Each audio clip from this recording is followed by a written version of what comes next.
trying to make sure it's going to... There, you got your notification came through for the live stream. All right. Just waiting for Master Jace at 8 p.m. and it's 8:15. Yeah, it should pop. It'll pop one. We tried. All right. So I think if I do it just like that, that's how. All right. Hi, everybody. This is Jason Jeffries for the Alliance Project. We're going to do a little interview and talk and discussion with Steve here tonight. His YouTube channel is Slightly Slanted, Sleuth for Truth. Most of you guys probably know him. But how you doing, Steve? Pretty good. How are you, Jason? I've been doing pretty good. Finally, we get to get together and discuss what's going on and what we're about. Yeah, definitely. Been in the works for a while. Yeah, for sure. We've been talking about it, never made the time. I actually made a couple interviews this week that I've been waiting like months to get, so it's kind of cool. Yeah, so you were talking about you were going on with Mr. MBB333. Yeah, he's doing it tomorrow. He's gonna. I don't know. Oh, you're gonna be on his show? Well, I'm gonna bring him on here, and he might broadcast it on his. But I asked him just to come on for an interview and get me some viewers and stuff like that. Have him talk about himself and whatnot. So he's really got some really cool stuff too. But I actually had a couple videos I wanted to share, just little simple ones and stuff with you guys sometime tonight. The ones where I heard those sounds outside last night, man, those are crazy. But you got anything cool to talk about? Well, other than you and me, no. Yeah. I got plenty to talk about. You know, I'm a pretty loquacious individual. I can talk your ears off. But yeah, I mean, I want to talk about the Emerald Tablets. I want to get into that Orion thing. You know, the big brain in the sky. For sure, for sure. I was looking into that video you sent me about Black Hole Sun. That guy is like so logistical and about numbers and stuff. So it's hard to keep up with him today, but I'm definitely going to look into it. I actually asked him to come on the show and see if he's like, that video is like 4 years old, so you never know, but I'll see if I get a reply. He's still into that stuff, but right now he's trying to crack the code for squaring the circle, and that's just mind-numbingly, yawn. Yeah. Put you to sleep. Yeah. Or drive you nuts, one or the other. Depends on what side of the fence you're on, I suppose. Yeah, for sure. You telling me you had some pretty cool moon footage there too you wanted to share, but I might be able to pull that up for you. Yeah, if you could pull it up on your end, you just go to my channel and then it's UFO next to the moon, and you might want to mute it because I say thanks to Ange Crummins about 3 million times in it. I wanted to edit it, but that's just my style. I don't really edit videos much. I just put it out there for what it is. Yeah. And I got pretty lucky with that one. Yeah, there it is. Yeah, that's like my friend Steven, he sent me a video. I had to upload it because it was crazy looking. He looked at the supermoon, and he got this little thing flying by it. I mean, he looked at it at the perfect time, had his camera out, and you could see this thing fly right into the frame. And if you slow it down and zoom in on it, it looks really wild. It looks like there's like a thruster or something on its back. Alright, I'm pulling up your video real quick. Alright. Bear with me for a second here. I'm in my camper/office. I got a 1973 Winnebago. Oh, hell yeah. That's my office, my cave. That's so cool. I got cords tangled everywhere. Yeah, that's cool though. I'm trying to see if I can get this to screen share. Oh, I can record this too here, huh? Yeah. Awesome. It's pretty neat. I need recording permission. Oh, I can do that in a second. All right, cool. Trying to share the screen here. There's a way to do all this stuff. It's just takes a lot. But you were part of my path to enlightenment as far as the Emerald Tablets go. And originally when I first started following Gerald Clark, I came across your channel. So I got to give you props for steering me in that enlightenment road. Yeah, and it's kind of a bitch that, or excuse my language, it's kind of it's bad that I don't know if it's bad, but maybe good that it took me thinking a planet's going to kill me to come across this knowledge. You know what I mean? Yeah, that's weird how the name is actually brought in. A lot of people consider it just like since it's the planet of the crossing. They meant it was something to bring awareness and actually enlighten individuals, like make them come across this path. It was actually weird if you look at the word origins and where the whole thing came from. Yeah, the etymology of them. Yep. Yeah, I agree with that. And I've been getting into a lot of that, of breaking down words, and like solar system, and it means soul, us, Yeah. Our is our, and then system, is self-explanatory. But I mean, there's just all kinds of words. Like you said, the galactic crossing, and then you add the 13th sign to the zodiac, and that's right at this moment, So I think that ties into it all. And the whole weird thing about them, like wanting to change religions with the zodiac every like 2,000 years, like this. It's been the sign of the fish, Christianity, and then they had the sign of the ram's horn and all that, and then he goes back to like the original society supposedly had the goat, and that's why you see all this like satanic Illuminati stuff that has to do with the goat and stuff, because that was the house that actually ruled the zodiac and stuff like that. And we're going into the age of Aquarius, and they're pushing all this. They want to make like one world religion and stuff. They're actually talking about it and having like a Buddhist figure be like the idea behind it. Like, it's just weird how they're doing. I wish you were up to speed on Mr. Wilton's mindset, and like you said, he's a very numerically motivated person. He's into the math and everything, but he's a pattern finder. Yeah. He finds consistency in chaos. You know what I mean? Yeah. But anyway, if what I'm getting at here is he proves beyond a shadow of a doubt that the eye and the triangle is our calling. That's up in Orion, dude. Yeah. That's the all-seeing eye, the eye of providence, the eye that never sleeps, the eye that never slumbers. And the triangle is what forms, there's a triangle that forms from the two main stars on the bottom of the Orion constellation to the middle of the belt, and that's the triangle. And in the middle is the eye, and that's where that symbol comes from. Yeah, well, the Eye of Osiris, and they always exactly, the Orion was always Osiris to the ancient Egyptian people. It was never the other way around. So yeah, right.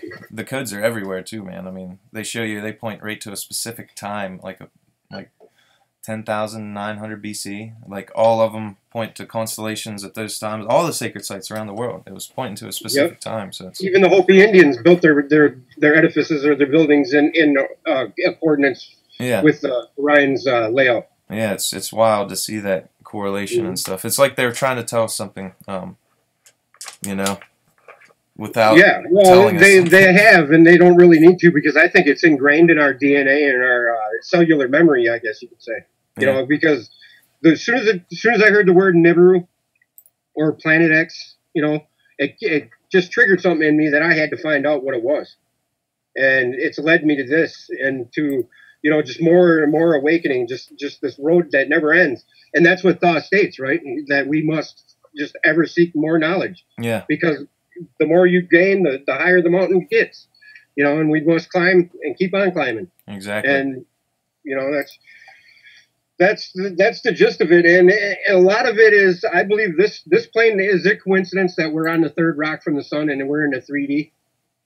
Is it coincidence? Like Edgar Cayce said, the planets are, there's nine worlds within worlds, right, Jason? Exactly. Yeah. There's a lot as above, so below, like the same aspects, right?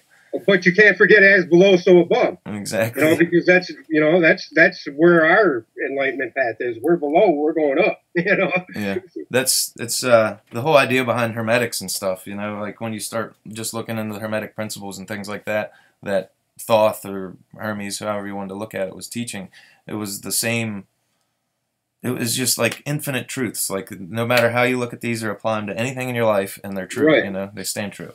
So it's and even Thoth was the arbitrator between good and evil, or good and bad, or yin and yang, or the black and the white, the dark and the light. Is it coincidence either that through me is the way, through me is the light. Exactly. The only way to the light is through me. Where does that ring true? It rings through. I believe that Jesus was Thoth reincarnated. I believe he reincarnated as Jesus. I believe that. The idea is that they could have been like any number of like ascended masters, like anybody that reached this level of attainment. And from what I've heard, there's only like 3 of them that can. Yeah. You know. Yeah. Well, that's all the major cultures had their, their messiahs or whatever, like like the Buddha and all that. And they all seem to say about the same things, and hidden throughout all of it is messages, that are like directly talking about your body, how it works, the science behind it, and everything. Right. But they put them in, And the crosses, like you just reminded me of another thing that when you're meditating, your body, in the Buddha position, your body creates a cross. Yeah. And then your Kundalini. Did you know that the Kundalini and the human anatomy is laid out in Egypt? The Egyptian the Nile Delta is the brain, and the Kundalini, the spine, is the Nile, and right at where the pyramids are is where the neck and the head are separate. Yeah, yeah, that's. And then in the middle of the brain, of course, is the pineal gland. They did. R.A. Schwaller de Lubitz did a whole book about this, and then John Anthony West did it after. But they show all these temples that literally correspond to everything within the human body, all your glands, all your chakras, everything, all the way up to the pineal gland, which was the structure was kind of built around that, and they showed how it was like the holiest of holies and stuff like that. Right, that's what's exactly what I was trying to get you to get up to speed with that Danny Wilton stuff, is because that's what he proves in all of his studying. Did you get to the part where he shows that Michelangelo in 1512 painted the Orion Nebula into the creation of Adam painting in the dome of the Sistine Chapel? Did you get that far into it? Yeah, I was seeing like the Michelangelo and stuff, the correspondence with what he was saying. It was just hard to follow it because he was so technical. It's like something I'm going to have to watch twice, know? Yeah, I mean, that right away, as soon as I seen that, I was like, wow, that's what it is, Yeah. Because our collective, or we're all Jesus, in my opinion. This is what I've come to realize, and I'm not set in stone by this by any means, but this is what I believe today. And as my moniker states, prevalent truths evolve, right? Well, yeah, that's the idea. It was the idea to teach that the Christ within, Right, and we're all Jesus. Jesus died for our sins, right? Yeah. So then Christ is not his last name. Christ is our conduit to God, right? Exactly. The idea behind it was that he was poured in, like the spirit of everything was poured into the consciousness of a man. They were giving you the idea that it was exactly a conduit. But right. It's the idea of returning back to source. Once you connect with your higher self and you are functioning properly, you can download all the info you want from this collective consciousness. So it's the idea of the Christ within, right? That's what they're trying to teach. Yeah. And it was perverted by a lot of the churches afterwards and stuff like that, but for their own agendas and political purposes. So that's where they lose a lot of the meaning. That's. I believe it's not all by nefarious design to hijack religion. I believe it's the construct in which humans are. They're flawed in that manner, to where they're gonna try to take over, whatever, just to control the masses. But I believe there is a malevolent force, and I don't know if you agree with this, but you know what the word kininogen is, right? Yeah. Do you believe that? Well, as much as I can tell, there was an original copy that didn't have that excerpt from Dorial being in it. So that's the only thing that gives me, I don't know, because there's supposedly original copies that didn't say the Kinnigan part and give you the whole thing. And I agree with that, because the one thing that stuck out in the Dorial Emerald tablets for me is the Dor-E-Lil-La. Doesn't that sound like Dorial? Yeah. Well, it literally sounds like you have to say his name and stuff. Yeah. Right, and that's the only thing the only flag that came up for me in this book was that. Well, yeah. See, there's an original copy. I can actually probably get you a link to it. Gerald Clark sent it to me. He said this is the one he read from, and it was. You could follow the paper trail and stuff like that. You know what I mean? There wasn't. Because he is quite meticulous in that kind of research. I agree with that. Yeah, and I mean, and I don't know why he's never gotten back to me. Maybe because I come off like a crackpot and it's all my, Oh, no, I'll say what I think, and I don't know, but he's never. I've emailed him a few times and he's never gotten back to me. I don't know why, but he's a great guy. He's a great source of information. He's done a lot of research, and he's done the traveling. Which, you know, me and you were talking about starting a GoFundMe page to get to Egypt, remember? Yeah, man, that'd be awesome. We should do that, definitely. I was talking, well, that's how I got in with him, as I lucked into a show with Rex. I was talking to him, and he was coming on next, and I talked to him for a minute, and then they asked me to come on Decoders of Truth and sit in for him with Matthew LaCroix and those other guys, and I did that one time, so I kind of lucked in, and, you know. That's where I came across you, actually, was when you did that with Decoders of Truth. Yeah. And I'm in that group right to this day, and, you know. They're cool people. Matthew's, they're still out for the, you know, the cause, I guess. Yeah. Yeah, it's the only one I don't agree with is the fucking roid raging freak. Dude, he flipped out on me. And Nick snapped me from the group, and I ran his name through the mud everywhere. Yeah, and he come back to me and he said, "Hey, man, you know, I've had second thoughts," because there was this guy talking he was going to kill himself, and I said, "Dude, man, you know, he needs help. You know, he's saying things that he doesn't mean, you know," and he wouldn't hear me. Well, that's he said, "Well, you came from your thing and you're getting out of here," you know, and I was hurt by that, but you know, I haven't been on there pretty much since, you know, but he had me back and I rejoined because there's a lot of good people on there. He's not that bad either, though. You know, and I won't even say his name either. But you know, we know what we're talking about. Exactly. He's well, I think that's actually the reason that Gerald isn't doing much with them anymore. They have a disagreement on a couple things, and I respect them for they were together, yeah. And you can tell there's a little bit of shiftiness between them. Yeah. When they get to talking. Well, one's like a Fortune 500 book writer, you know, trying to make a bunch of money, and the other one's actually on the path to enlightenment. You know, that's why I like Matthew too. Like Matthew's sweet, man. I love Matthew. He was born up in Maine, where I was from, and he likes to hike around there, and it's kind of cool to see pictures and stuff. Yeah, and he's got a demeanor about him that is just awesome because he's less on the doom and gloom, and more on cup is half full, you know, side. And I tend to agree with that recently, but I was on the doom and gloom side for a long time, you know. And even if it is doom and gloom, what does it matter? It's going to be tomorrow, not right now. We need to live in now, right? Yeah. And that's what we need to start learning how to do, is because living in the past is not going to get you anywhere, and living in the future is not going to get you anywhere but there faster. You know, and who wants to get there faster? Yeah, the idea is like they try to keep you focusing on fear and reacting. It's like throwing a ball at somebody. If they're always trying to catch that ball, they're in a reactive state and they're being controlled. You know. Right. And you know, so what else? What did you look at that video, that moon UFO video? Yeah, I pulled it up there.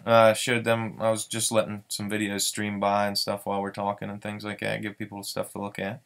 They can hear us on your live stream though, or what? Yeah, they can all hear us on the live stream. There's because I try to get on it and it's not playing. Oh, there we go. No, it's not playing. It just shows the screen. Yeah, there's a bunch of chat going on. There's like a couple people here. Like I said, we'd watch it, set it up for like a regular recording. That way more people can watch it later and stuff. Looks like so we're not live streaming while we're talking. No, we're live streaming. It's just if you gotta go into the chat to see what they're saying. Well, yeah, I'm in the chat and you see. It's you just, can't see. Yeah, there's just a little bit of lag. No, but I mean, there's no screen, but maybe I got to refresh it. I don't know. Probably. Yeah, because it's live for me. It's showing me. Oh, it is? Yeah. Okay. You just might have to refresh it. There we go. But yeah, I wanted to show you a couple videos that I took. I had these weird sounds the other night when I walked outside. I already showed you, but I figured I'd... Yeah, what part of them, that video wasn't I hearing correctly? Because you said that whistling is or the flute is what you wanted to record? Yeah, you could hear the whistling, the flute. All you could hear is the crunching of my footsteps. I'll actually go to it right now. That's what that was then. I thought it was like a underlying beat, but it was you walking.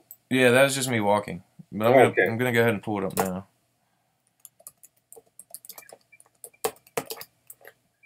There's probably a little lag in the live stream if you're watching it through there, though. Yeah, I just wanted to see, you know.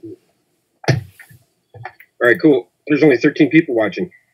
Yeah, there's people watching though. Better than nothing. Well, yeah, at least there's some people there. Yeah, but that's what I figured. We'll get most of our views later. But I'm gonna. Oh yeah. Well, I'm not really concerned about views. You know, it's the content that really I care about. And you know, I know you're about enlightenment and And the road I'm on is due to a large part in you getting me on that road. So, you know, that's why It was cool. That's why your channel's been blowing up. I just wanted to get you out there and share, you know, subscribers and stuff, and talk some stuff. But here's the whistle. I don't know if you can hear it. They'll be able to hear the audio. It's just really eerie. It sounds like this. It was just coming from everywhere? Yeah, it's from the sky. You could hear it like going left or right across the sky. But it was really wild because dude, I think that's magnetic fields. Yeah, that's what I was thinking. Because Mr. MBB 333 had that very same noise on his channel once. Yeah, it was just wild. It's you could just hear. It was almost like those ghosts at Halloween time. You walk up to and they just make that noise. You know what I mean? That's what it sounded like to me when I was listening to your video. Yeah. It's exactly what it sounded like, but you could hear it coming from like east to west, west to east. It was all over the sky. It's just crazy because I just happened to walk outside. But yeah, let me see here. Well, you know how me and you met over on Theory Apothesis channel, Ken Wheeler's. Remember that? Yeah. We started talking about toroidal reciprocating processional hyperboloids and all that nonsense. Yeah. But remember when I made that statement to you that you know, a black hole is essentially that? Yeah. Remember when I said that to you? Can you change a person's mind? That was before I found out this new stuff, you know, with Danny Wilton. But anyway, my point is that they found a black hole in the trapezium open star cluster in Orion, in the nebula, and these trapezium star cluster form. Guess what? A cross and a circle, dude. The Celtic cross with a circle, that's because the circle is where the black hole is. Yeah. And get this, these trapezium stars, they're all designated zeros and ones, dude. You know, do you get that? 010101 binary code. Yeah. Okay, now I have the hypothesis. Now, remember when we were talking about us moving from the edge of the galaxy? Yeah. To the Orion spur, and you pointed out to me that it was the broken Orion spur. Remember that? Yeah, it was the detached arm, it looks like. Yeah, because of they had a war or something you said? Yeah, that was supposedly in the ancient cultures they talk about a war on the arm of Orion. They actually like talking about like destroying like whole star systems and stuff. But it's actually broken off unnaturally. Scientists like confirmed that it's completely destroyed and it's not natural. Whatever happened. Like, cool. Yeah. But okay, so what if our binary is that black hole, that undeveloped? You know, it's an intermediate black hole, they call it. Yeah. And it's where stars are born, and it's the closest black hole to us. And back in 2012, they announced that black hole. But before that, in 2007, I was reading an article in space.com. They had estimated that we were 1,500 miles away, or 1,500 light years away from Orion. Well, recently, after looking into that Mandela effect thing, and I know your opinion on that, but I believe it's all interconnected. You know, I came across a video showing us that it said, you know, it was a video from 1992. And it was on that One Harmony's channel. I don't know if you're aware of that guy. Have you ever been on his channel at all? No, I haven't. I don't. But he does the Mandela effect stuff, you know, and he's a QHHT practitioner like Dolores Cannon was. But anyway, he points out and he shows this video of where we were in the galaxy in 1992, and it shows. I mean, there's an arrow pointing, and I believe it was even a NASA video where it said we are on the Sagittarius arm. Out on the outer edge. Now, if you follow that arm all the way around, 25,000 light years on that arm, you end up on the opposite side of the bar of our Milky Way galaxy. So you won't be able to see the new Earth on the other side. You know what I'm saying there? Where I'm getting at there? Because, you know, Dolores Cannon's theory, or not theory, she believed it wholeheartedly because she spoke to, you know, all these past lives. Remember, she was a past life regression therapist. Are you aware of her work? Yeah, I'm familiar with her, yeah. She said she talked to Nostradamus and everything and all that other stuff. Yeah. But anyway, she states that, you know, most of us that are here today, especially probably us truthers that are out there, you know, trying to get the truth out or the enlightenment underway, that we chose to be here. And that rang so true to me But I mean, the whole thing, getting back to the Orion Nebula, is what if that's our binary, and we've got a connection via like a Terrell Blackstar, like just to call it. And yeah, I owe you a thank you for getting me away from that guy. But anyway, what was he telling everybody to eat borax, right? Yeah. But he states that, you know, we're connected magnetically, a magnetic portal connection to our binary and to our sun, right? Yeah. Exactly. So what if that is pulling us towards it? You know, it's just a theory. I'm not saying that's what's going on, but it's kind of odd that, and if you look into the symbolism of the Orion Nebula, the winged disk, Danny Wilton points all this out. The winged disk is the Orion Nebula. You know, he shows it, and it's on cuneiform seals from Sumeria, and he shows the Orion, the belt stars on a cuneiform seal, and, you know, just like you said, on all ancient stuff, they usually have something to do with Orion, and it's because it's our image in the sky. But anyway, the Mayans actually incorporated the hearth. Are you aware of the Hearthstone creation myth of the Mayan culture? Yeah, I'm not super familiar with it, but yeah, I know. I've read. Those are the trapezium stars that I was just talking about. Yeah. And how did they know that back? You know, how did they know them stars? Because it was communicated to them, yeah. And that's where I'm trying to tie in what you said about the war in Orion. Maybe that's what it was about. They were trying to cut us off from our collective, and they were successful, and that's where it brought us. Because what's the Infinite Nine symbol? The infinity symbol, right? Yeah. And what's the Jesus symbol? The symbol cut off at the tail. Yeah, the fish. Makes the tail, right? So essentially it's an infinity symbol, but it's cut off on the one side, makes the tail. That's my theory on that. You know, because everything has symbolism. Yeah. You know?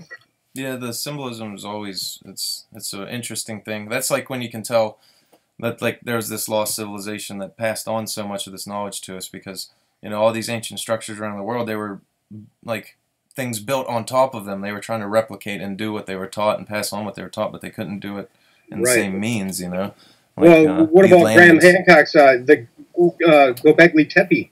You know, they buried that place on purpose, intentionally. Yeah, capsule, you know, it's intentionally buried. They've only got what, 5% of it excavated. Yeah, it points back to the same date and time too. Back, it's always right around 12,000 years ago. Yeah, about 12,900 years ago, something like that. When the flood happened or something? Well, a comet hit and it messed everything up. They actually identified with the papers now that it was a comet that hit and wiped out everything back then. About 4 fragments of it hit. But that's why they became obsessed with time after that. They were trying to predict these cycles, so in case it was going to happen again, you know. I thought. Do you think by chance any of that cycle stuff is connected to our polarity on our planet, to the consciousness of who we are and what we believe, and the negative or the positive? Yeah, like the Yugi cycle. It's the same idea. You're coming closer to the galactic core, if you will, the center of all the energy that and consciousness that is our galaxy. So there's going to be times where it's heightened, and there's going to be times when it's, you know, lowered naturally. So let me throw another curveball at you. Now, another piece of information Danny Wilton points out is that the Orion Nebula is essentially, because everything's a Fibonacci spiral, you know? Yeah. Everything's the golden spiral, right? I mean, everything in nature has that in it. And if you look at the Orion Nebula, it's a miniature Milky Way. I believe, you know, I don't believe it yet, but I'm on the path to believing that maybe every one of our zodiacal houses, you know, the 12 or the 13 now, you know, maybe every one of them has their own little niche. And that's their, you know, because as above, so below, from the micro to the macro. Yeah. Because we are essentially planets revolving around our central suns, our bodies, our molecules, our atoms, you know, down to the littlest minute piece of us are essentially that in itself, you know, spheres, rotating, orbiting spheres. Yeah. And just gets bigger and bigger and bigger as you go up. So, you know, and is it coincidence the 12 and the 1, you know, because he says Thoth states that in the Emerald Tablets, you know, it's the 12 and the 1 is what happened there. Oh no, I'm just putting up something just to. Oh, so I can see it now. Cool. Yeah, that's like a little aspect of what you're saying is like we're spinning around in these circles and there's different energies all around, you know, just like a clock. And when you make those certain connections, just like an electrical circuit. You know, you get different connections at different times, different alignments. Right. And that's how the whole astrology works, you know, different energies and everything like that. That's why a lot of the, when you're talking about like being an Aries or being this or that, they all had their own personalities, and different planets had different personalities too, because of the frequencies of energy that were emanating from them, you know, and different alignments with gravity and magnetic fields and things like that. It's purely scientific. It's not, you know, it's not just made up stuff, you know. Like Western astrology is different. It's they never set the clock back an hour, so you're always off a sign basically there. But Vedic astrology is real, man, and I know, and I've watched a couple of Rex's shows about that girl that he has on all the time. She's a brilliant when it comes to that stuff. And you said you were going to do a reading for me, and you never did yet. Yeah, I have to do. Yeah, I got to do that for you. That'd be cool. Do it. But I'm a Gemini, you know, so I'm a split personality as it is. So it's just me. Yeah. But what is so you know Ophiuchus? How do you pronounce that? Ophiuchus or Ophiuchus, I think. Yeah. Yeah, that symbolizes the 13th zodiac house. It's the okay. What's it symbolize though? Man's struggle with flesh, right? Yeah, it's like got the serpent around him, and he's wrestling with it. Yeah, it's like the Ouroboros, like the bad self-eater. And is it nice? Is it coincidence that there's 13 steps? You're a carpenter. Is it coincidence there's 13 steps in every stair in a set of steps? You know what I mean? Yeah, exactly. And a lot of them will skip. They'll actually. The elevator people that put elevators in, they don't put the 13th floor. And why is that? Why did they deify 13? I don't know. Because it was ingrained in us, right? Yeah. It's the idea of recycling, you know. The 13 is the one. It's the same as the octaves and notes and dimensions and everything you consider. It's like right. Octave. And you know, because if they told us the truth, then what would we become? And I believe that's what we are on the road. And I think maybe. This may be way too deep for most, but I think maybe we are the designers in it all, and we withhold the information from us. Because if we knew everything when we got here, what would we do then? Exactly. You know? Yeah, this idea of coming from source and returning back to source, you know? Right. And I mean, this is a fear factory, our planet we live on. And I believe that is the one and only lesson that every one of us needs to learn, is to live in the fear factory fearless. Mm-hmm. Because you know what? What do you got to lose? You know you're going to die anyway, right? Yeah. Why fear anything? It's just the idea of like trying to take control of your destiny, but don't fear it because your soul's immortal. You know. But obviously, right, that's what I mean by that. Is we're just. Oh, and have you heard the newest thing about you can throw these theoretical physicists like Tyson, whatever his name is. I despise the guy. Tyson. Yeah, I don't really like the guy because he's arrogant, whatever. But they state you can throw an encyclopedia into a black hole, and the energy or the information doesn't get destroyed; it just gets redistributed on the surface. Wait a minute, a freaking black hole has a surface, you know? And I'm stuck on this black hole thing because I believe the black hole is the first thought that grew into the abyss. You know what I mean? It was the first pervading thought. I don't believe it came from a big flash bang, and everything just came from nothing. I believe that there was a creator and he was bored and he wanted information coming back to him and he created something that kept that wheel going, Yeah, it's almost like it's like things ultimately spending out and returning back to the beginning of the cycle, but the cycle's like on the other side, Like, right. Like this reality's pouring into that one after it gets a certain age almost, and then there's the rebirth, We perceive time really weird. What's a magnetic toroidal magnetic field on its side? The infinity symbol. Yeah. When you look down, it looks like a spiral almost, Perfect right, spiral. Yeah, like a spirograph you have when you're a kid with the yeah, exactly. But yeah. So, what do you think in the underneath the Sphinx? Do you think there's an actual spaceship, or do you think that is a allegory or a more of a spiritual thing? I think he was talking about like something that's etherical, like in another dimension almost. I don't think there'd be like a physical remnants of it. I think it'd connected to our consciousness and connected to like the consciousness of the earth, almost like a firewall. Great consciousness. Yeah. Like whatever, it's basically saying whatever you will would happen, and you have to be pure. So the idea is that you could just will it out of existence, almost like a glitch in the Matrix. It's weird, but it's something connected deeply with the idea of the planet and the planet having a soul and being like the oversoul of the the world and things like that. Doesn't that fit into the micro to macro? Because we're essentially the micro of a planet. Thought states that over and over. Yeah. And is it coincidence that in the book, in the Emerald Tablets, he states sun like 3 million times, and only in the beginning of the book he means actual S-O-N, like 4 times he says it. Yeah. In the rest of the book it's S-U-N. We are sons of the morning. Yeah, I know what you mean. Sun, S-U-N. So maybe I dumped too much into the Emerald Tablets, but I mean it's been. No, they're really they're eye opening. That's just Hermetics, period. Like all of the Hermetic books will do that to you when you read them. It's something that needs rereading, and you're going to look at it differently every time because you're in a different mood or a different state of mind, or you learn something else, and you pick something up about it. But they're like the Kabbalion. That's a really good one. It goes along the same lines, just teaching the same stuff. And does it speak in rhythm to you though? Does it read in rhythm? Like I find myself when I read the Emerald Tablets over and over and over again for like 3 days in a row, I'll start talking to people in that rhythm and trying to rhyme and everything. You know what I mean? Yeah. It's like I don't know, nature versus nurture type stuff where you're going to become what you are. You know what I mean? But I mean, I find myself just like that chanting type. It's I feel like it's a way. It's like a hidden way to kind of secretly raise vibration or frequency when you're doing anything in like octaves and stuff like that, because it's just the same thing. 13, being the same note at the beginning. The next octave. It's just the next dimension. The next. Or what do they say? 10 after midnight. They call 13. Yeah. Or right? Is that what they call it? Something like that. Or 1. Yeah. Yeah, 13 a.m. Yeah, but I mean, yeah, exactly. 1,300 hours, right?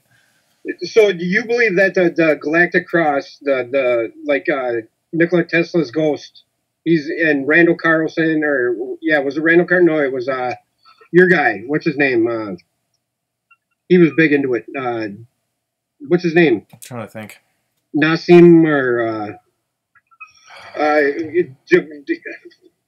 God. Starts with a D. You're always referencing him. I can't remember. He's an Italian guy, I believe. I can't recall right. But I don't know. But anyway, Nikola Tesla's ghost is that guy. He's pretty deep into the. Oh, Drunvalo, Melchizedek. Is that who you mean? Yeah, there you go. There you Melchizedek. go. Yeah. All right. The weird stuff about him is his books were written about 25, 15 years before any of this evidence comes out, and everything that he said is coming like spot on true, and you're finding out like wow, like. All right, that's why I wanted to bring that up because it fits right in. He's ahead of his time for sure, and all his books. I mean, like it shows you like the 17 breaths and the Merkaba meditation and all that stuff. It shows you different ways to reach this, but it always goes back to this flower of life. Decoding this symbol that's found everywhere, and it shows you that is like the sacred geometry of nature. It shows you that's how cells replicate, that's how everything, leaves grow, everything. And once how it splits and the math of that pattern, that's even what they were getting at with the Genesis, the 7-day theory and all that stuff. On the every petal, it's talking about consciousness making a decision to create something bigger than itself and having to follow laws and steps to do it. And it's just wild when you really break it down. You can get really deep with his work. So he said he was channeling Thoth, and actually described him as like a dark-skinned Egyptian-looking person, almost. Wasn't that big, but yeah. And he said he looked at him like this. Thoth was in that carnation for how many years? They say 60,000 or something like that, or was it 40,000? Since he was in the carnation of Thoth. He kept having to go down to the halls or whatever. And do you realize at the end of the book where he says, or at the end of all the tablets, he says, "Now I go down yet up to the halls of Amenti." Yeah, it's the only time he says it. And right there I was like, whoa! And then the 7 lords. There's 7 stars in the Orion constellation. Dude. Yeah, he was talking about some kind of trance-like state almost. It's almost like. when they're talking about the fire in the middle of the earth, the pyramid, that's where the name comes from. They're talking about this source of consciousness. Like a lot of the ancients called it the logos. They were talking about the oversoul of the world. Exactly. Yeah, gravity, like electromagnetism, the soul that is our mother, the earth. You know, where all our consciousness. I thought logos meant or correlated with word. The word. Well, the ancient, they meant when they say the logos, specifically talking about souls and stuff. They're talking about the oversoul of the planet, like. So we'd have 9 in our solar system, you know, like right, and that's what it goes right in there with the tree of life, right? I mean, it shows the exact, and you know, and Danny Wilton gets into that too, you know. And I hate to keep referencing this guy, but this guy's a freaking genius, dude. Yeah. When you get into all of his work and what he has to back it up, and he backs it up from the Kabbalion, he backs it up from the Hermetic, you know, from Thoth's angle, he backs it up from the Christian angle, he backs it up from the Bible. I mean, he ties it everything together, and it fits in this nice little package. And he points out that, you know, all of the symbolism is what speaks to us through the ages. And, you know, Michelangelo might have not known that he was painting the nebula, you know. Yeah. It came to him in a divine vision, you know, like Tesla said. Yeah. You know, he said, I woke up one day, and it came to me, you know, and then from that day forward, he knew what his life goal was, and that's why he got screwed over in the end, is because he was there for man. He was there for humanity. When he tore that contract up with what's his name? You know, the big money guy that was backing him. Yeah, exactly. Right there at the depression. But yeah, he got screwed over that, and I say that maybe we have a Tesla among us these days, and I think that guy is Gerard Morin. You know, that guy, he's another genuine free energy type. And, you know, I've even told Gerard, I said, either you're Thoth reincarnated or you're his next of kin, man, because he's a real go-getter for humanity. And Dan Winters actually said to channel some being from the pyramid when he was laying in one of the sarcophaguses too. And he knows so much about everything. He's really ahead of his time. But he's somebody that doesn't get out there. They don't get him out there that much. It's almost like they censor him out. But he gives the whole story of Enki and Enlil and all this, and gives all these comparisons like Star Wars, Tron, all this stuff. But he shows this factual stuff, but also corresponds this with his spiritual experiences he had. Have you ever had a spiritual experience where you were going to die? I mean, you were on the doorstep and you knew something. I mean, you were going to die. You had a voice speak to you and steer you away. Yeah, I've had things you could say affect me in the positive, telling me, hey, change now before you can't, you know. No, I'm talking moments. Go this way. Moments where you were going to die if you went one step this way, and you weren't if you turned this way. You know, like one time I was in a garage and I was working on a car, and I sealed the whole thing up with plastic. And I live in Minnesota, and it's 15 below in the winter, you know, and it's no secret. But I was working under the dashboard of this car trying to get this air leak of this brake booster fixed. And I'm under there. And for 45 minutes, dude, this car was running in a sealed plastic garage. And something in me said, get the hell out of here. I didn't argue with it. I did it. I fell, collapsed at the door. My face landed outside the door, and I laid there for 2 hours because I had carbon monoxide poisoning. I couldn't move. I was conscious and everything, but I couldn't move. You know, and I almost died right there. Yeah. But I was told by John Souza. I don't know if you're familiar with that guy. He was an ex-FBI agent. Yeah. He was just on L&M radio network. And I came across him, and he made me realize that that's our oversoul. That's our we're up in heaven, branched off down everywhere. You know what I mean? Maybe we're branched off in 9 different worlds. Yeah, we're multi-dimensional for sure. We're just not aware of the other ones. The Egyptians said we had 360 senses correlating with the 360 degrees and 360 days of the year back then and all that. What say you to that? Why did we get 5 extra days?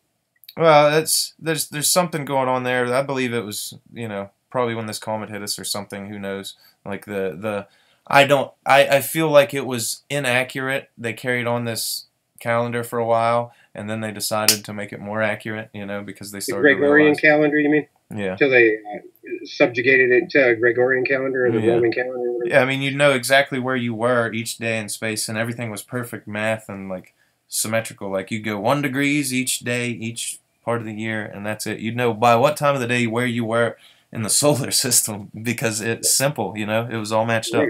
And then they turned it into pi. Yeah, yeah. Then they confuse it, and then you get an extra day every 4 years and stuff like that. It's just the leap year.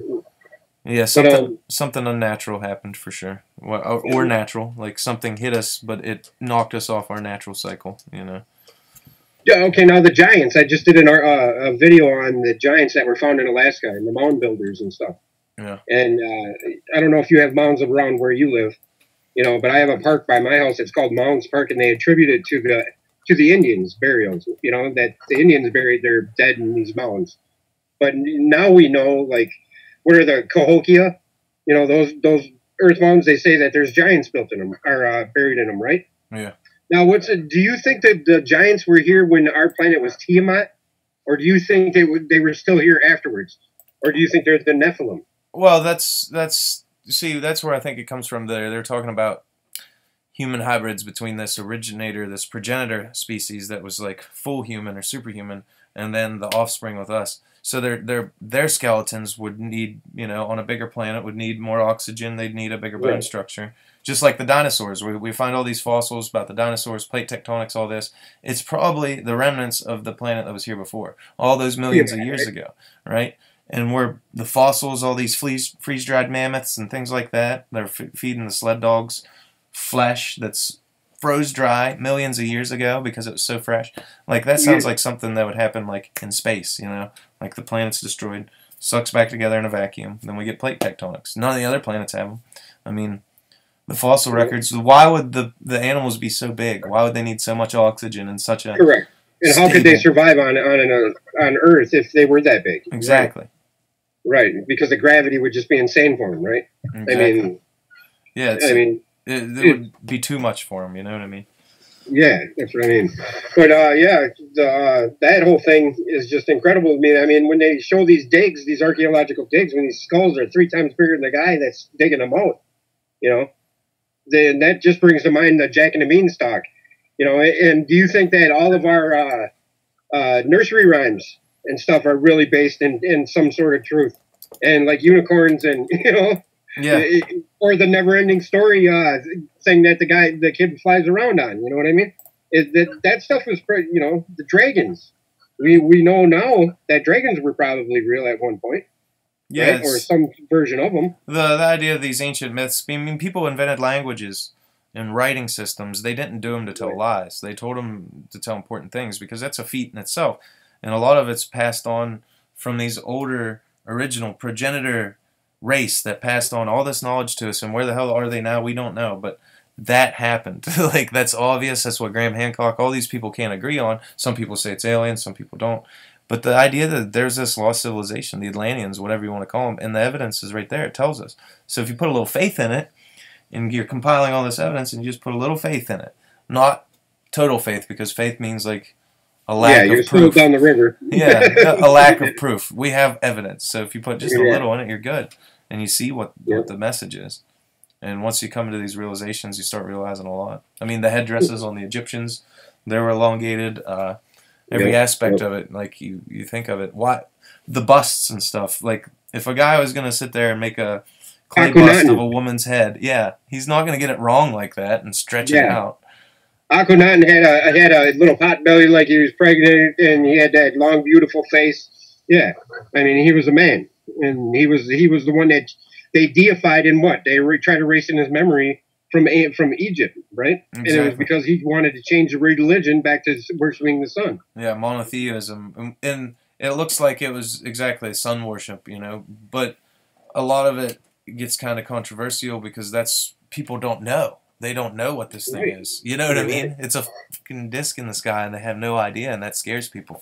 It looks like a sun. They're talking about, you know, the sun soul, and if you read into it, I'm sure that's exactly what it means, you know. Do you believe our sun is a nuclear-powered reactor, or do you believe that there is another source that travels through the sun? Well, I believe in, what was it called? Instantaneous action at a distance? Yeah, it's the idea like Tesla was talking about it. It was what the hell is it called? I forget what he called the energy itself, but it's basically a different form of energy coming from the ether, kind of unmanipulated. Yeah. It's it's unmanifested energy, I guess, and then you could just, if you're pulling it through gravity and things like that, you get a whole different reaction, like a web, of instant. Now, do you think Tesla was right when he called Einstein a fuzzy-haired crackpot? Yeah, they always use the ones that's like Edison over Tesla. Everybody knows about Thomas Edison, but you didn't get taught about Tesla. Right. You don't hear about Heisenberg and things like that, but you hear about Einstein. Well, yeah, you do when you're watching Breaking Bad. Yeah, when you're watching a show about meth or something. But yeah, right. I mean, the guy's got cancer and he's making the Heisenberg, right? Yeah. But yeah, that brings me to my point. What if, dude? What if I'm on point? Danny Wilton's on point. I mean, he spent 5 years doing this research, and the guy is just meticulous. But it fell on deaf ears. And the point I'm trying to make is I've been trying to get this out, this information, and I appreciate you talking to me and letting me get this out with you. And Wayne Steiger's done the same for me. But, I mean, it's like it falls on these ears that don't want to hear it. Maybe it's too far out there. I don't know. But what if our binary is actually in that trapezium star cluster? It's what powers our sun, okay? And to get back to the 15 light years in 2007, recently in 2015, NASA came out with an article in the same space.com magazine or editorial that we are 300 light years closer than what they previously thought or stated. We are 1,200 light years from there now. And that ties into the whole thing where we were on the outer edge and now we're in the Orion spur. To me it does. Yeah. The same light years don't, but who knows what a light year is? Who knows? It could be. I thought it was a lot less than 9 trillion miles or something. They say. They say a light year is 9 trillion or 8.9 trillion miles or something. But where they get you is they don't tell you light reacts different in a vacuum and it can travel a lot faster than what they say it can and things like that. So they don't really know, They don't know. It's all relative, and when you're talking, like, all right, time on like a planet is slower than time in the vacuum of space. It's effect. Well, you believe space is a vacuum. Yeah, it's there's gravity too. You get in this time flux. And it's the idea that where there's gravity, where there's mass, there's a difference in time. So where there's not a lot of that, you don't have that time flux, and that's it's proven. So you don't believe the electrical universe theory, or? Oh yeah, no, I definitely believe it. I'm saying it's the distance. I think we get too fixed on how far something is because things can happen instantly. And don't you think that's where Planck's equation came in? Yeah, where you divide itself by itself, and that's how you get the Planck constant, right? I mean, that's what it's called, right? Yeah, you get that's the smallest length or unit of measurement in anything. Because that's how they measure great distances like that is Planck, right? Yeah. The opposite of that is what's the opposite of it? Where they divide it by itself, or I just had it. I just said it the other day. I can't remember. But our Melchizedek. He's the one who showed the infinite matter and 369 formula, right? Yeah. Where a 9 is you multiply 9 by any number and you always come back to 9. Like 9 times 2 is 18 and 1 plus 8 is 9. Yeah. Have you heard that? Yeah, there's another way to do it too with numerology, and you take any two numbers and then there's another way to, I forget how to do it, but you take any two numbers and then blam, you add them to themselves or subtract them, whatever. But you're always going to come out to 9. Yeah. Oh, okay, yeah. Like Wayne Steiger did that on his channel. He said, think of a number, and anybody think of a number. Now divide it by itself. Add whatever, 12 or something like that, and then divide it by 2, and then you'll end up with the number 6. Yeah, there's always like adding the digit beside itself or dividing it in half or something like that, and you're always going to get back to 9. And it was just. But that 369, where Tesla said the secret is 3. He wouldn't walk into a room unless it was divisible by 3 or whatever. And he was just a freak about the number 3, and so am I. But anyway, that's besides the point. But the other part of that equation is the other infinite symbol where it forms the upside down M, you know what I mean? Where it's 1 plus 1 is 2, 2 plus 2 is 4, 4 plus 4 is 8. 8 plus 8 is 16. And then 1 plus 6 is 7. 7 plus 7 is 14. And then you 1 plus 4 is 5. And then you get right back to the 1.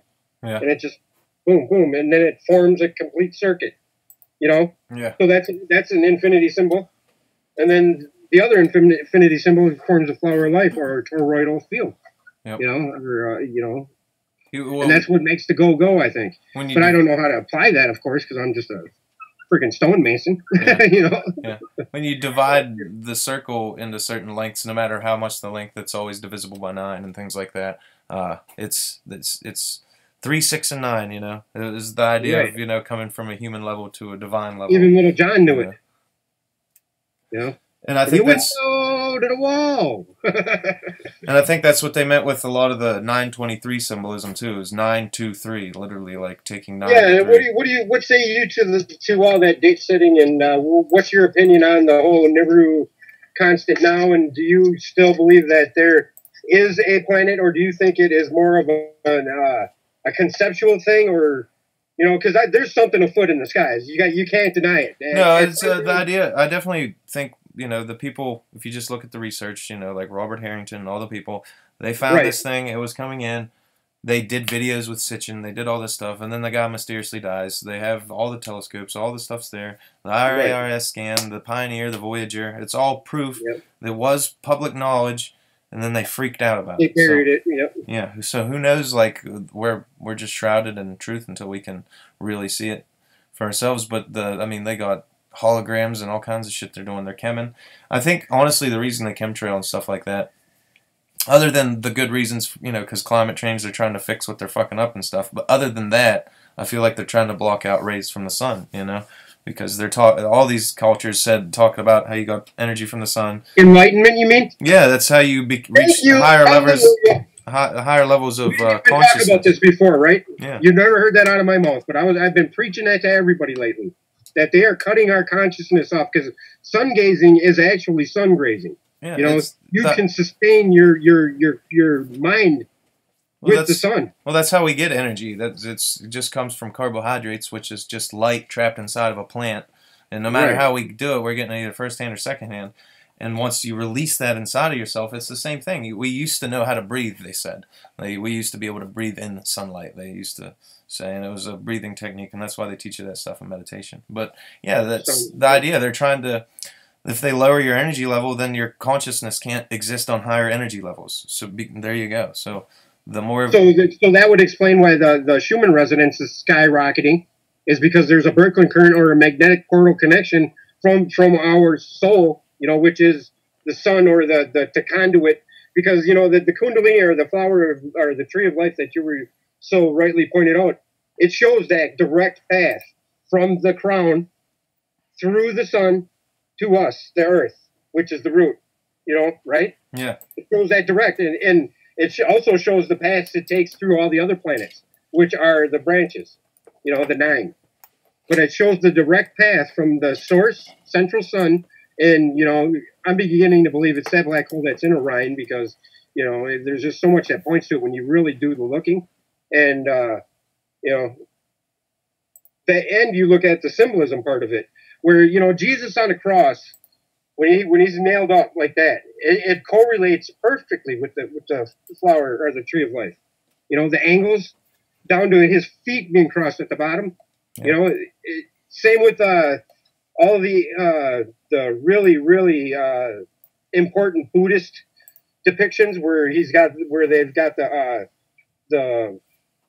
the necklace thing or the talisman in his hand, and where the chain's hanging down, and the exact point where it's hanging down on, you know, and then if you draw, you know, the ancient, what do you call it, geometry, sacred geometry. Yeah, it's all hidden. It's throughout the crosses and stuff too. They were like a lot of the ancient crosses would have 7 vortexes in it, and then they'd cross out at the arms too. They were showing you the chakras and where your arms cross and things like that. They're trying to show you sacred geometry with the cross. And I mean, they're multi-layeral, so you can't always say this is what it meant. It meant many things, okay? You know what I mean? Right. There's and always I appreciate having people like you can pull me back a little bit, because, you know, I like to find out what it is and stick to that until I disprove it myself, or somebody like you comes along and shows me that there's a little more to it. Yeah. And that's what enlightenment's about, and yeah, I appreciate you, and I appreciate your help on them matters. And well, I'm there for you, and I'm sure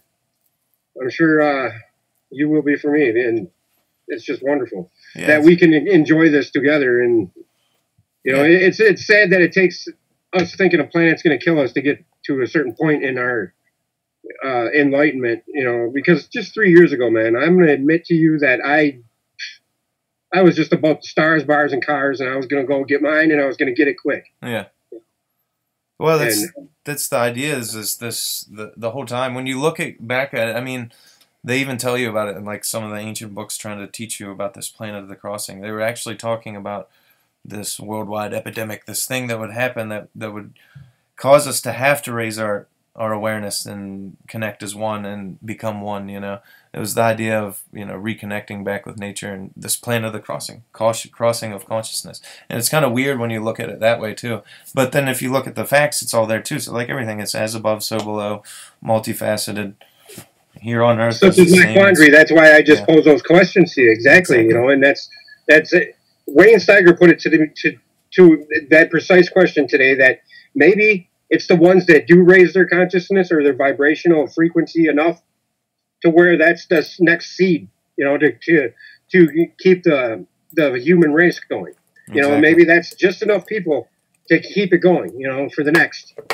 But for some reason, to me, it seems like, all these ancient civilizations, they just vanish, and as a whole.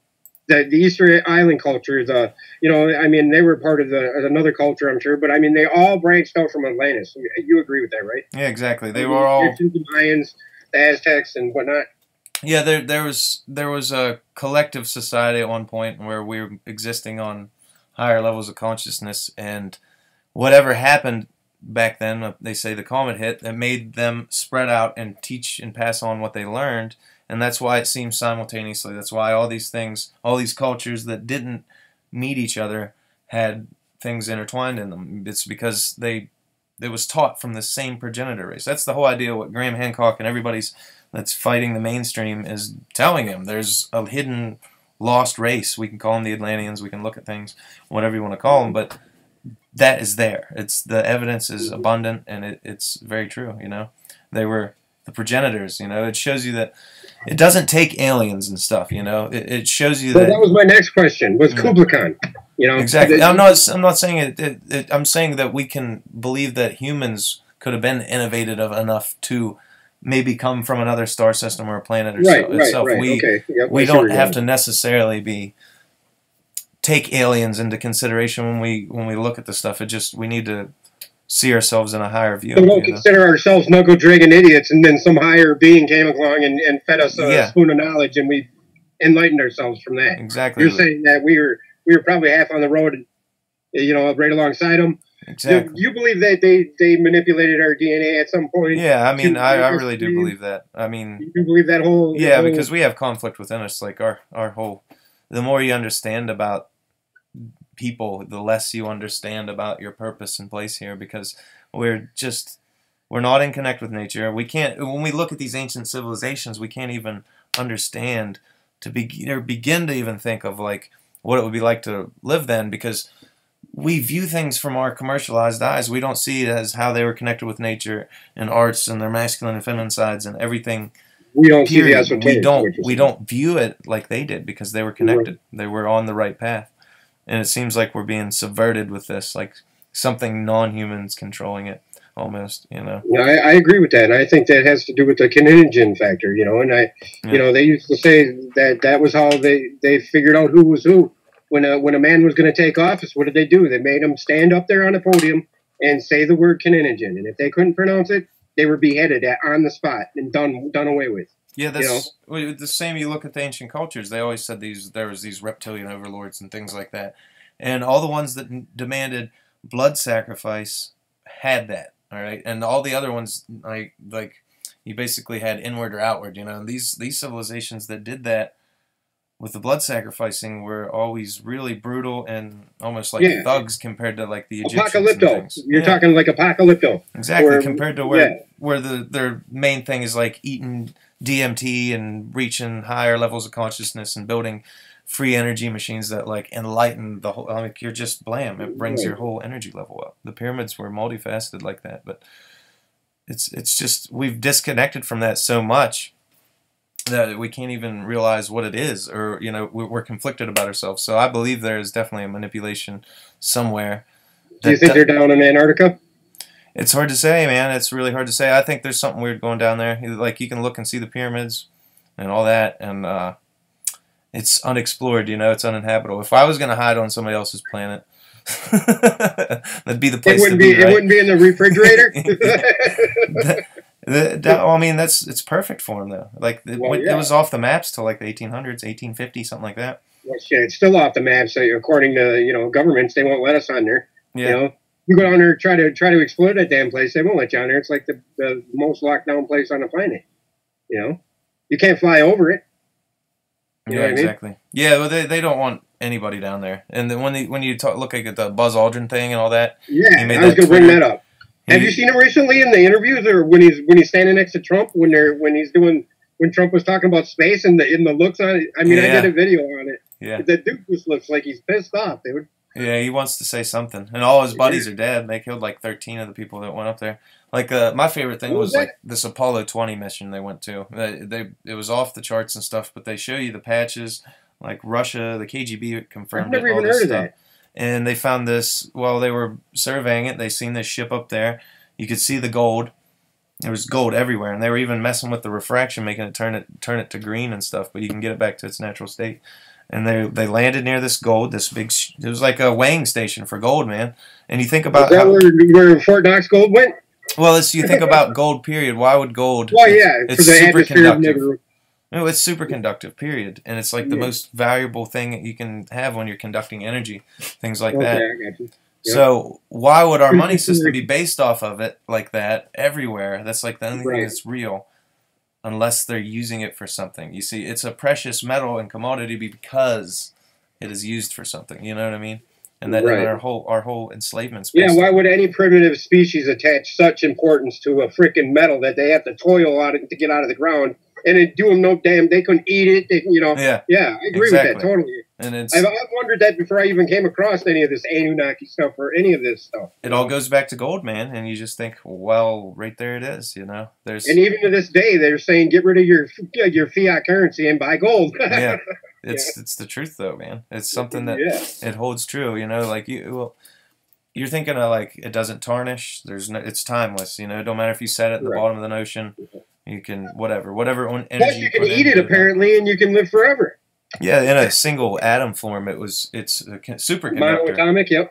Yeah, so that's the idea. Whatever energy you put in, you get that same energy out. So it would make your antenna a lot more functional, up and down your spine and everything. What say you to Ormus? Do you believe in any of that stuff? I'm not sure what you're talking about. Ormus is it's a structured water type thing, I think. Oh, this is like monoatomic gold and monoatomic silver and stuff like that. No, I don't think. I think Ormus is actually made out of like bicarbonate. I don't know if you Google it or YouTube, go on a search for YouTube, and you'll see all these people making it, and they all got their little niches about how to make it. But I think it has to do with sodium bicarbonate, some alkali or something, and it changes the structure of the water to where it makes it more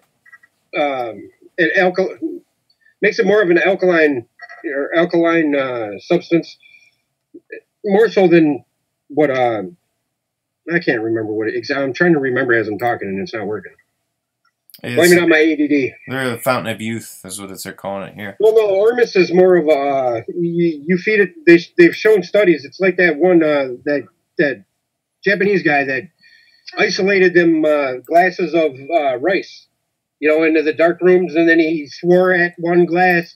He was just indifferent to the other glass, and then the third one he loved. He said, "I love you every day," and they all got the same amount of light. They all got the same treatment as far as environment, but one was sworn at, one was just ignored, and one was told he loved them. Yeah. And the one that he loved, and showed love to in positive energy, and that's pretty much what Ormus is, I guess. It enhances that in nature. I think I can't remember and I shouldn't bring it up if I don't remember because it just makes me look stupid. But no, you're good. It's you know what I mean? Yeah, they did it's something that we can do as everyday laymen that we can make. And I know that because I've watched the videos on it, and it makes sense because they show them feeding it to certain plants, and the other one getting regular water, and the one that gets the Ormus actually, does good, gets bigger and better, and yeah.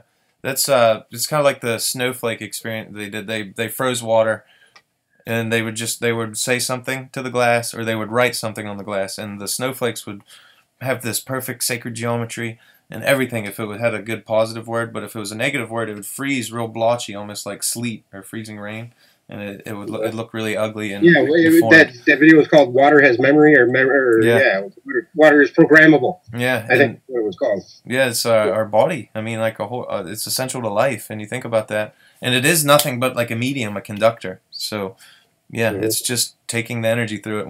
We realize it takes electrical energy, but we don't think of it as on the level of like consciousness and things like that. People you think we're in a matrix.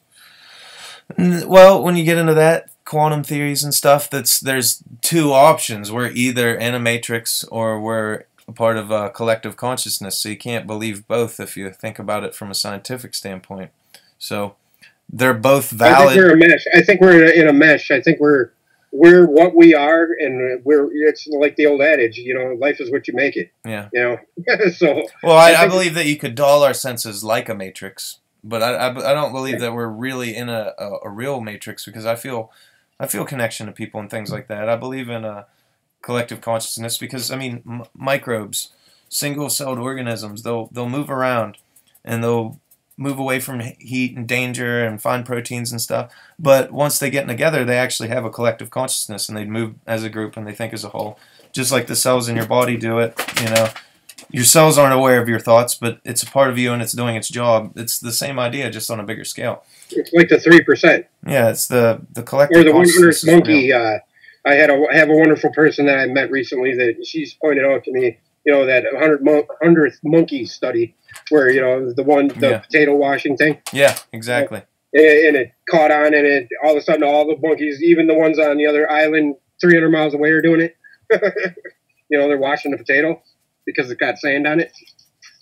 The whole point of that is do you ever think we'll get enough people together to steer do you think that's happening now, or do you think they're fighting that, and that's why they're cutting off our collective from source? Well, that's what I think. They're trying to disconnect it, but it's inevitable. We'll succeed, Because light always wins out, right? Yeah, they're on the last end of it. It's just the law of correspondence. You can't expect to put that kind of evil out and get it nothing in return. Luciferian agenda, I guess, is what you're trying to get. Yeah, I mean, they can stifle it and try to keep control for as long as they can, but its reign will be at an end.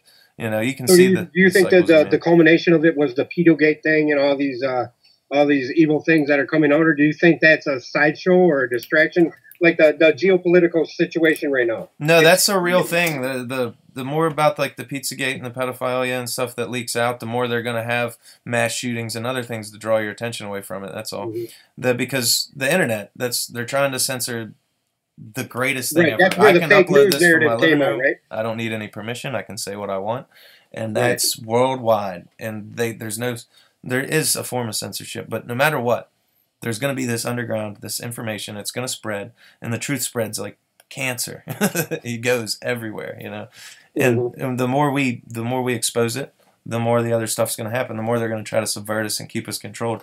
But that problem, action, solution only works for so long. If we actually unite and change our ways of living and start viewing everybody and all life as sacred and being good people, then just all around it's not going to affect us. They won't have the pull. Is the more we buy into commercialism and all this, and we're not in tune with nature and each other and making connections, then the more they win. They're just trying to disconnect us from that source and our simple ways of life that aren't so simple. The ancient people look like simple people. They're just trying to play that off. You know? Right. They weren't at all. They were multifaceted, and they were definitely felt and experienced things on a higher level than we do. You know. What's your take on Trump? Do you think he's above them all, or do you think he's just another puppet in the ring?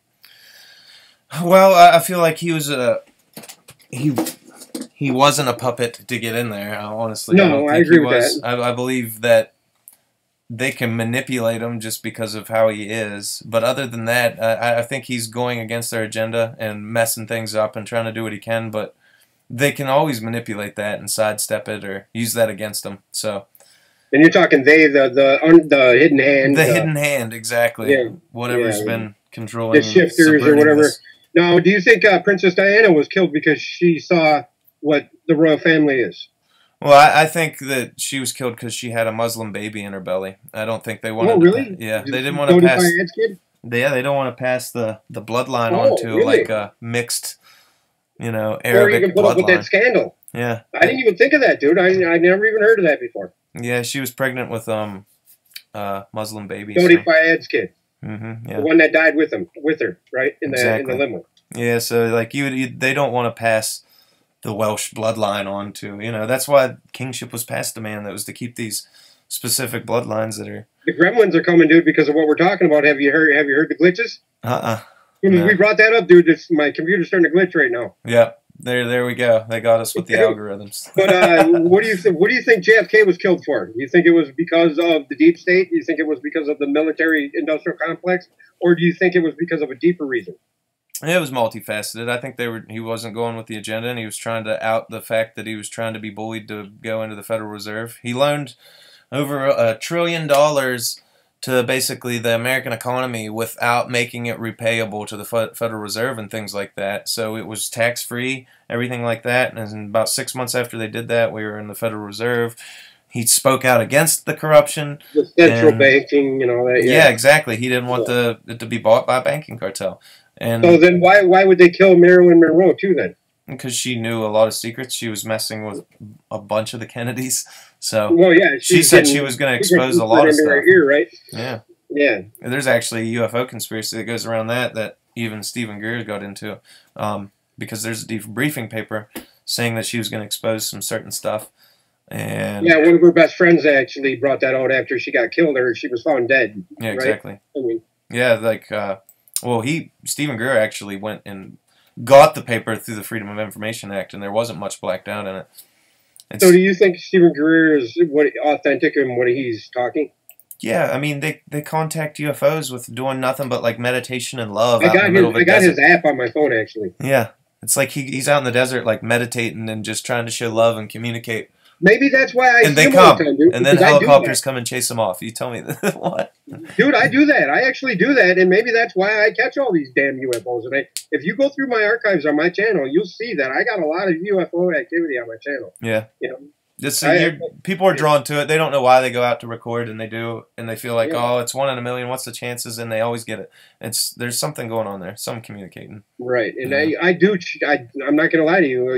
You've probably heard me on a couple videos if you watched them. I'll say, one time I was, doing that hewing thing. Have you ever done that? Yeah. That's pretty wild when you do that enough to where your teeth start rattling in your brain. Different meditations have you say different words to go from each chakra, and they just simple vibration in your teeth and things. But that's the idea of starting alpha waves and things on your brain.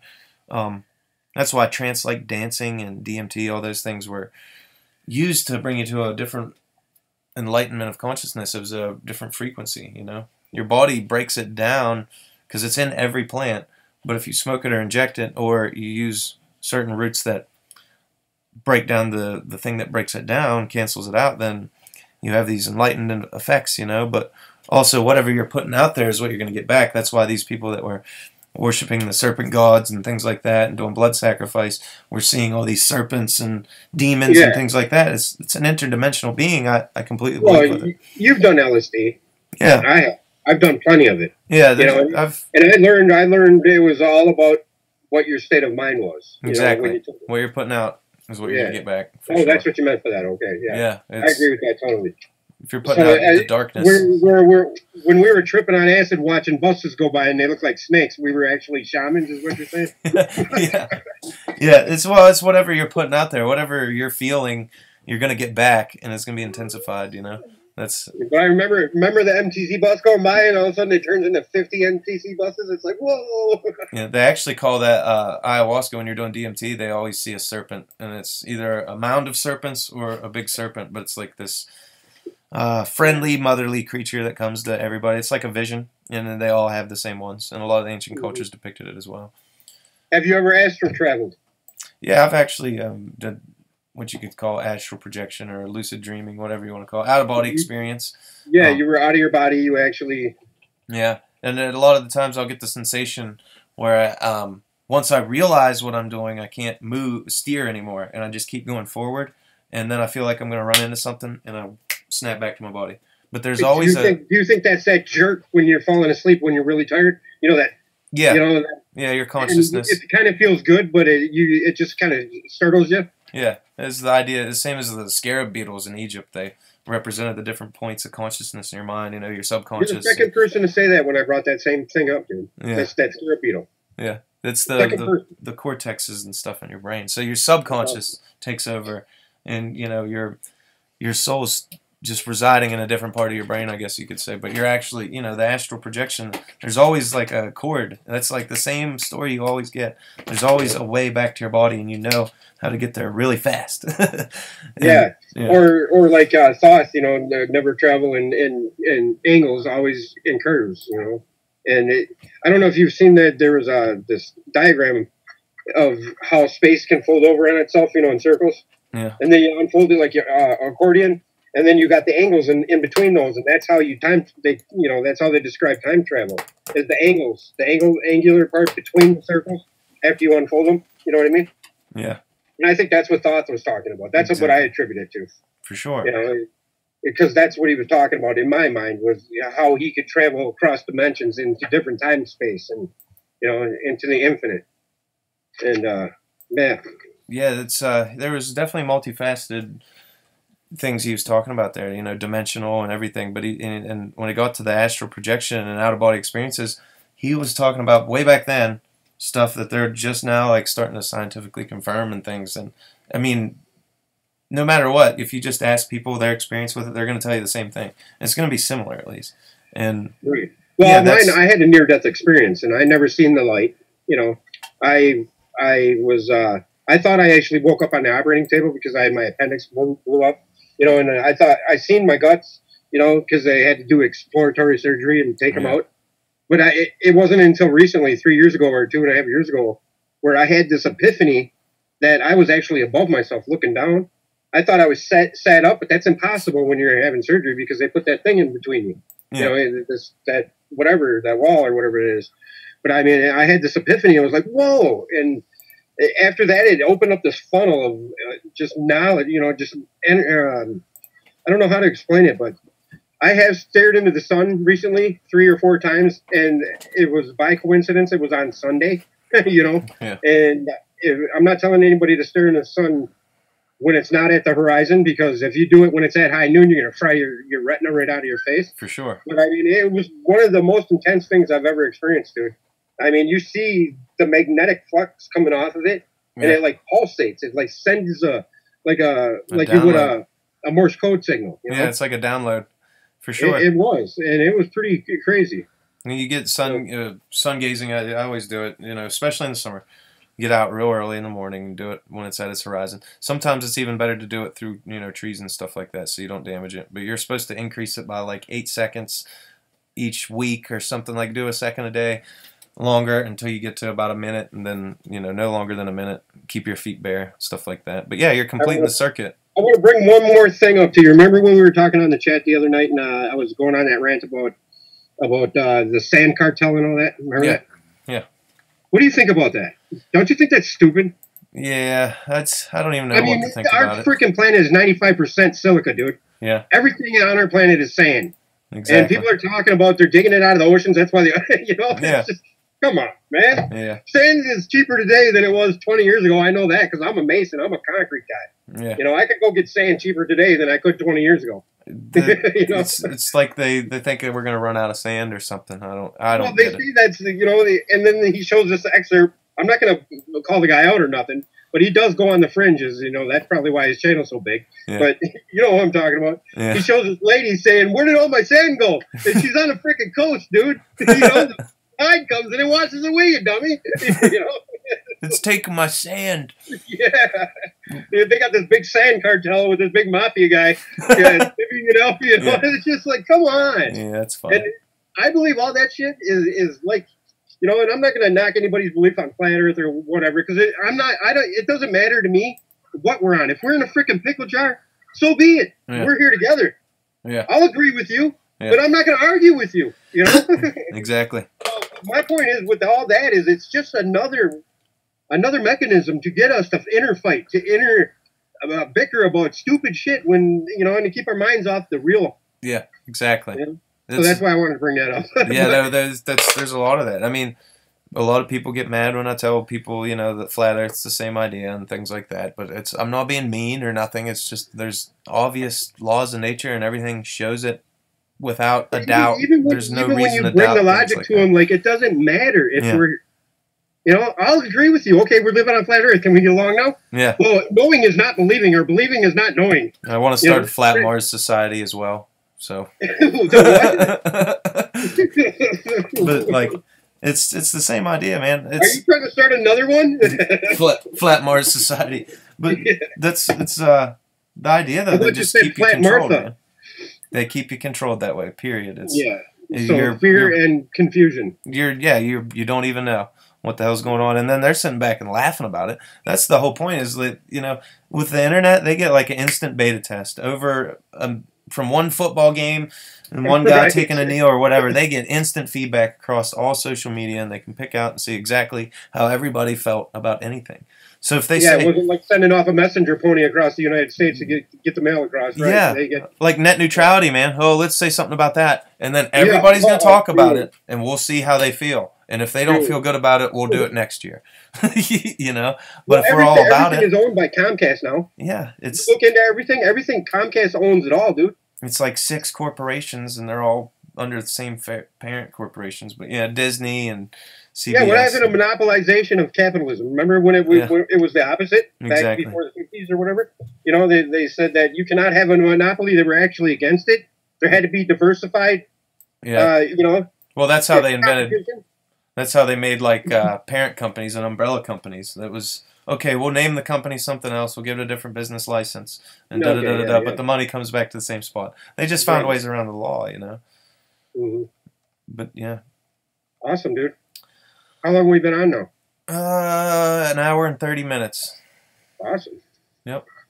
Yeah, you know you're having a good time when time goes by that fast. Exactly. It's nice to get shows out, and I wanted to start trying to do live streams and live interviews and stuff like that. Anyways, so right, maybe we should get together on a day of the week, and we'll do a current event thing or something, and we can devote a little time each week to just investigating what we're going to bring up, you know, and have our little points of reference or whatever. Because I enjoy talking to you, man. Yeah. I'm glad you came back, brother. Me too.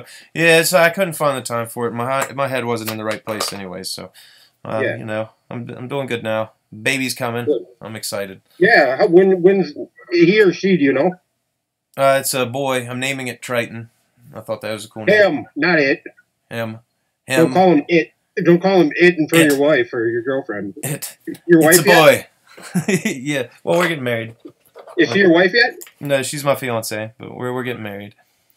It's gonna be awesome though. Yeah. I'm excited. I already got a stepson. His name's Stone. Your last name. Hey, yeah, exactly. Right? Love that name, dude. Cool name, right? That's the best name because that's coming from Steve Stone, the stonemason. That's right. That's cool. Yeah. That's why I came up with my name. You know, the triple S FTT thing was because I had to incorporate my 3, you know, infatuation, and I had to come up with something. Yeah. You know, and then incorporate my initials. You know, like my kid's acronym for my son Junior's name is SNAS. SNAS. You know, Stephen Nathan. That's awesome. Stephen Nathan Allen Stone. You know, and mine's SAS. So. Oh yeah. You know, there's hidden meaning in everything I do. Anyway, I'll put out videos and spell words differently, and it'll be people will think it's this just all a front on Nibiru or something. And did you read the title even? Yeah. I'll spell here as HEAR. And people don't get it. Yeah. And they just don't read the title. It's like, did you not read the title? Yeah. It's funny. So I like to do that just to test the waters to see where people are at. Yeah. And I was on the fence about Nibiru so many times that I cannot count. But I do believe that there is some direct connection to Christ consciousness, to our flow of energy, whether it be negative or positive on our planet. Yeah. And to what steers whatever polarity to us or from us. Exactly. Is it coincidence that in good times and bad times, it's all connected? Like you said, it's all connected to the stars, to the cosmos, and to the energy that's afoot. Yeah, you got to ask yourself: is it like a cycle? Does it go through this, or is it we're drawing our own impending doom with the negativity and just the way things are in shambles? Right. Like, is it the natural does that cleansing? Propagate more? The key of prophecy, the key of cause and effect. Exactly. What I mean? That's what I'm getting at with that. Yeah, it's almost like predictive programming. If you place it out there and enough people are thinking about it, then you're kind of steering the collective consciousness in that way. You're making us manifest it, Yeah, like you've pointed out in the past, you want a bologna sandwich, you go and make it. Yeah, it's exactly. It all starts with about thought. That bologna sandwich, maybe it'll just become. Yeah, you start with a thought, and no matter how, it's going to end up as a manifestation. So if you keep your minds negative and in a fear-based state, then that's all you're going to attract to you. It's the law of attraction, You're going to cause... But if you... It's just like, it's a goal. It's not like it's easy. You do have to have willpower, and you got to stay with it, and you got to be patient. Things like that, You can't just expect it to give it to you, but if you stay focused on that one thing, it will happen, Well, what's the best one that you can come up with? It's man only exists on that which resists. Yeah, exactly. If it doesn't resist, man existeth not. So I mean, if it didn't push back, we couldn't keep pushing on. So, we have to strive or struggle for us to really truly blossom, I believe. Exactly. And that's what comes with all great lives lived. Is you look back and you've seen, you've faced in moments in time where it's like the travail was just impending in front of you. That it was like, I don't know if I can get over that hurdle. But once you get over that hurdle and you look back on it, you're like, damn, that was easy. Yeah, exactly. But it was still profound. So it's just, I wish a lot more people, I don't wish, I just hope a lot more people see things in the way that we are trying to propagate, because, I'm not saying my way is right, because I'm still got a long road ahead of me, because I still find myself, popping off at the mouth and getting pissed off and, flipping out on people, and I stop myself, and I have people around me that steer me back. That's why I keep them around me, and I'm blessed for them. Yeah. So, it's a learning process. That's the idea. You're human, and you gotta.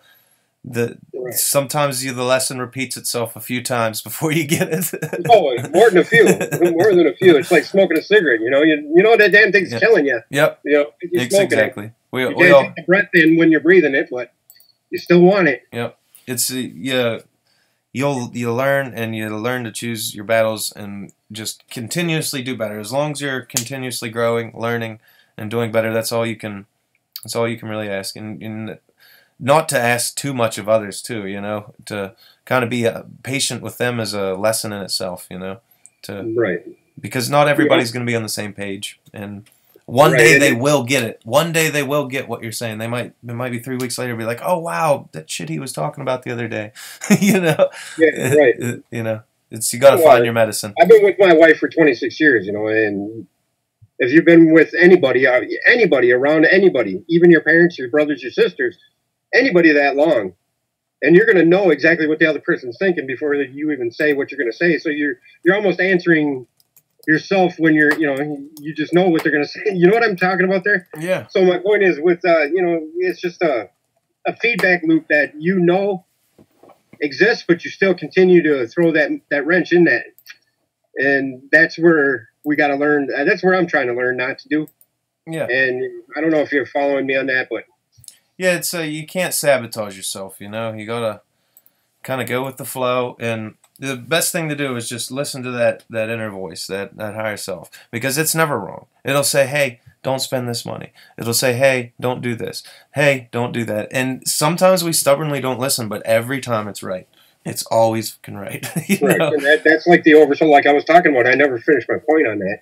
Was there was 3 instances in my life where I had that, that steering voice in my head. Yeah. And a lot of people call it God. I call it God too. Yeah. It was actually a divine voice to me that steered my actions to where I didn't die. And it was a moment of death or life. I fell into a lake once. Same thing. Yeah. Happened to me, and I was about to give up, because it's a funny thing what your body does when you go into hypothermia. It says, you're okay, go to sleep. Yeah. And it's the most calm feeling you've ever felt.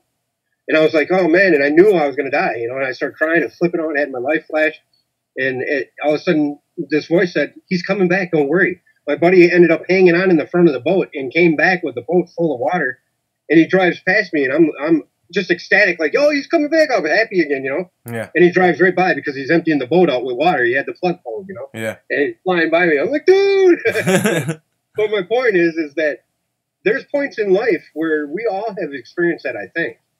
And them points in life bring to the conclusion that there is some sort of higher God. There is God. There is a God, dude. And people don't like to call it God these days, but I'm going to call it God. Him God, it God, she God, Yeah, there is God. It's above gender. It's above the laws, but it has to exist within the laws when it comes into reality. So, but God is not a vengeful, spiteful MFer that's going to freaking strike you down because you were bad. Because the only thing that judges you, I believe, when you're gone is you. Exactly. Did I do right by this person, or did I do wrong by that person? Yeah. That's the only judgment I think we receive is but from ourselves. Because what better judge but ye than you, Yeah. I mean, who's going to weigh the consequences and triumphs other than yourself? Because nobody knows what you went through. Or the experiences you have, exactly. They don't know what you've had before and after, and the contemplation, exactly. It's a lot of NDEs speak to that exact thing, where they're at that point, and they say that my life flashed before my eyes, and I waited for the pearly gates and the judge. The executioner or whatever, and he never showed up. It was me, deciding whether or not, But then there's always this light. What do you think about that? Have you looked into that? Where do you think we should go to the light? Because recently I've heard, don't go to the white light, go to the blue light. And I don't know if that's. I wouldn't even know what to say other than follow your heart. Follow your instinct and do what you feels right. Because I'd feel, Well, I'm not asking you for telling me what. No. I just feel, in my opinion, that I don't see how you could come back with valid information after that point. Because after you're dead, you're dead. People have near-death experiences, but how would they know unless they did cross into the light? So I feel like if you just follow your heart at that point, and you're in touch with your higher self, you'll go to where nature expected you to go. That's a good way of looking at it. Yeah, because like I said, I didn't see the light, or I don't remember I did. Yeah. But I remember it felt like I woke up 3 days later and I seen this nun above me with this big hat, thinking, "Am I dead?" That was my first question. Yeah. No, you're in recovery, but it was 3 days later. Yeah, it's wild stuff. I've had some weird experiences and stuff when I was younger. I used to have real high fevers and black out and wake up in different parts of the house and stuff like that. Did you have fans attacking you and stuff like that? Yeah, I remember seeing things disappearing off my walls and just photos were just disappearing and stuff. And I woke up, I was talking to my parents, I was saying oh, this job isn't working out and this and that. And I was 12, at that time. I had no job. There's nothing going on. They're telling me I was packing my bags and leaving town. I'm like, what the hell? All these kind of crazy. I've had a lot of those when I was younger. I haven't had them for a while, but. Do you ever remember when you were younger, really young, 5, 6, maybe even younger than that, of having spectacular dreams that you cannot explain, of shapes and colors and energy, things that you just can't even put words to? Yeah. I'm serious there. Do you remember things like that? I used to have a lot more vivid imagination and dreams when I was younger, honestly. I mean, I have them now, but I didn't see they used to actually hold memory to them. When I was a kid, I'd try to describe things and things like that to my, I was always fascinated with, I guess, the dream state. We spend so much time doing it, Well, it's like most people have their lives, but it seems as we get older, we don't sleep as much, and I don't know if it's because we don't want to wake up again. Yeah.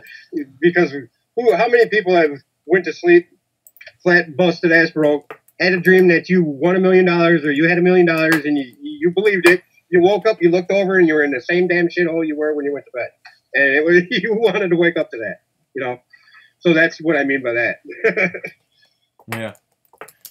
You didn't hear me there. You're trying to do something. What are you doing? Oh, I'm looking at the chat, making sure somebody's being nice. Oh, we need a wrench in there?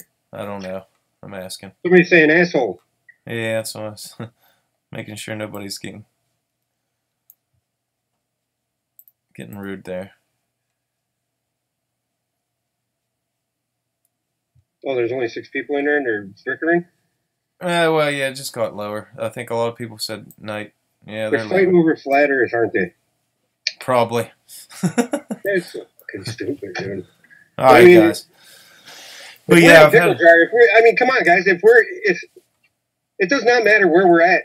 It doesn't, because the long and short of it is we're being lied to regardless of where we're at, and we're being lied to in a collective sense to where somebody's lying to us on purpose and causing us to interfight like this, calling each other names over some stupid shit that it doesn't matter to us where we're at. We're here breathing the same air, right?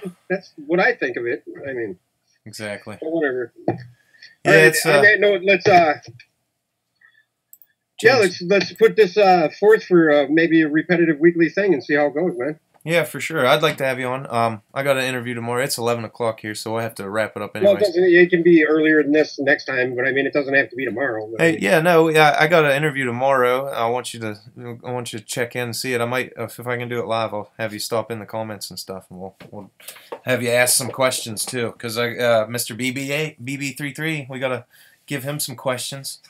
Yeah, I was drawn to him. I've always. But I come across him with some spectacular statements, and people tend to put that wall up, because when I get stuck on something, I tend to drive it home maybe a little too much, and you were one of the few that still kept an open mind, Yeah, well, you got to keep an open mind, man, and you got to learn to listen. People don't listen because they get so caught up in their own preconceived and their own ideas that they're not willing to take in new ideas, not knowing that could be part of their own puzzle, So correct. I like to collaborate like this and talk and discuss, and that's why I don't really try to script them too much when I do interviews and things like that. Right. I mean, I don't mind flying by my seat of my pants either, because and contrary to what maybe everybody believes, or maybe half of them believe, I'm not set in stone on. No pun intended. I'm not set in stone on everything I've said. Yeah. Well, just because it comes out of my mouth doesn't mean I believe it. Yeah, we're always evolving, and our opinions evolve, and that's kind of what's cool about YouTube channels and stuff. You can look back and see things, and you can even add little notes. Be like, hey, you know what? I was watching this the other day. Check out this new video, whatever. Click here or whatever. Like, your opinions evolve, and it's neat to see that because it's a learning experience. They truly evolve daily, and it's stated in all kinds of different religions and whatnot that there will come a time when you don't know if up's down or down is up. Exactly. It'll be the opposite.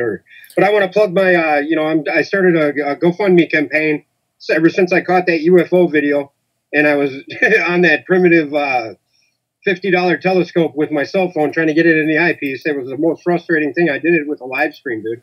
I had 45 people waiting in the dark. I had my phone laying in the dark while I'm sitting there swearing in the background trying to catch that UFO. Yeah. But I started a GoFundMe campaign, and it's GoFundMe.com/for Telescope for Knowledge. And anybody that's, kind-hearted enough to contribute there, I will never ask. For Telescope for Knowledge? No, the word FOR. FOR Telescope for Knowledge, yep. But there's a forward hyphen in between each word after GoFundMe.com.